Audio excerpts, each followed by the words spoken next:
Dakota, come. Stay. As a world-class nature photographer, David Schultz spends most days hiking in the wilderness in search of that perfect shot. The demands of his work require an active, sometimes grueling pace. And so it comes as a bit of a surprise to learn that David has been living with diabetes for most of his life. 117, so good shape. David was diagnosed with type 1 diabetes at age 13, and he soon learned that a normal life was possible with careful management of the disease. But his doctors warned him that diabetes was a leading cause of blindness, and he was discouraged from choosing a career that would depend on his sight. That was one of the main complications that really stuck with me, and, really, if anything, did terrify me. The thought of losing my eyesight was not a pleasant thought. Fear he might one day go blind wound up inspiring a kind of wanderlust. The thought of losing my vision was really in the back of my mind, I guess, all of the time. And I decided that I wanted to get out. I made a goal when I got out of high school that I wanted to travel to all of the states. After graduation, David headed out on what was to be a 2-week trip from Michigan to Florida.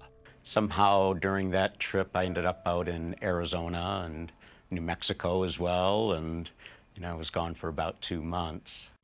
More road trips followed, and somewhere along the way, he picked up a camera. A chance meeting with a professional photographer eventually brought it all into focus. We were photographing a beautiful sunset, and I started talking to him and found out that's what he did for a living. And I thought, well, that's pretty cool. He travels around, takes pictures of pretty places, and makes a living at it. Despite the doctor's warnings about his risks of going blind, David decided that this was the kind of life he wanted too. He moved to Dallas and fell into the world of lifestyle and fashion photography. Probably being, 20 years old and photographing beautiful women seemed pretty appealing at the times.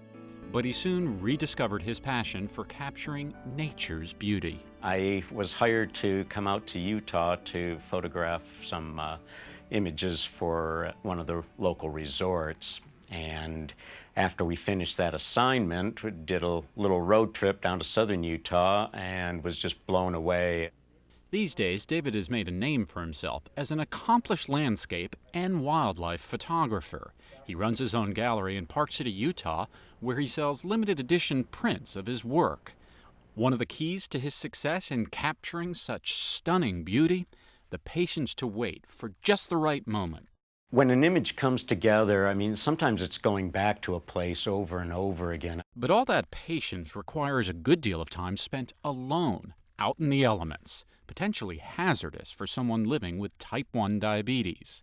I do take the precautions that I can, things like having a personal locator beacon and, first aid kits, things like that. He tests his blood sugar frequently, especially at higher elevations.